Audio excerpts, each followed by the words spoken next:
I went for a 5K run the other day, and usually I'd just go for that and, just use the run to clear my head or whatever.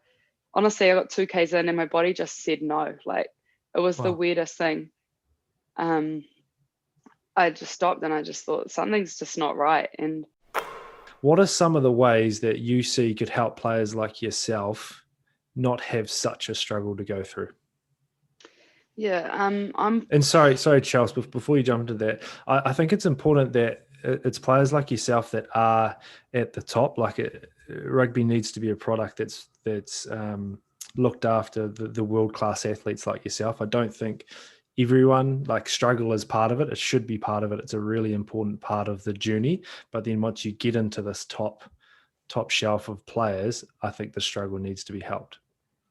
Yeah, I agree. And for me to write something like that, people who know me will know that it's probably been a long time coming, and I've reached kind of a point now where something has to change if I'm going to keep doing this.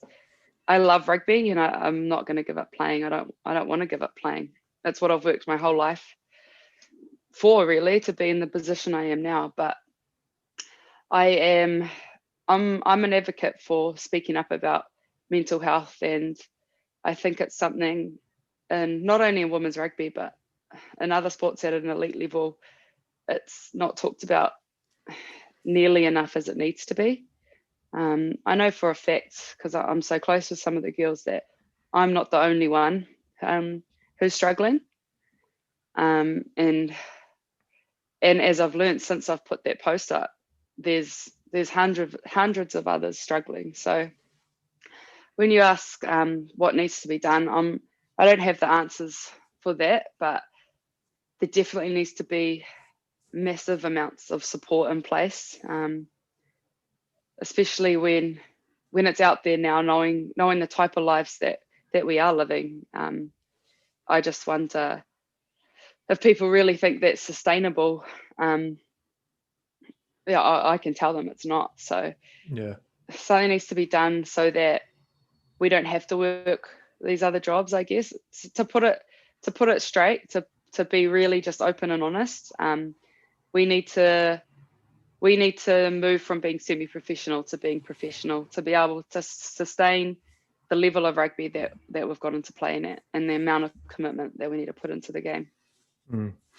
And you're also from physically, you're putting yourself at such an injury risk, right? So you go through the week you've been through body wise, plus Yeah. then the mental strain that you're putting on yourself. No wonder the body's saying on a sad day when you're playing, hey, I'm not at 100. And that's when bad things happen, unfortunately. So, and just to go back to that mental health stuff, how are you guys, conversations around that getting looked after? Are you guys involved with people that are helping in that space? Yeah, it's definitely improved over the years. We now have PDMs and mental skills help as well, which has been awesome. And they're really good people to talk to, but at the same time, it doesn't fix what we're going through in our personal lives. Like that thing you talked about, the mental and physical fatigue. It's just been really recently that I've fully experienced that, and it is burnout. I went for a 5K run the other day, and usually I'd just go for that and just use the run to clear my head or whatever.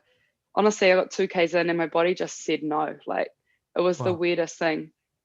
I just stopped and I just thought something's just not right. And I think it was just my mind connecting with my body and saying, you've just been pushing your mind and body so hard for a long period of time now. And it was a really kind of freaky feeling when that happened. And I guess a bit of a wake up call to know that I can't keep doing this the way I am.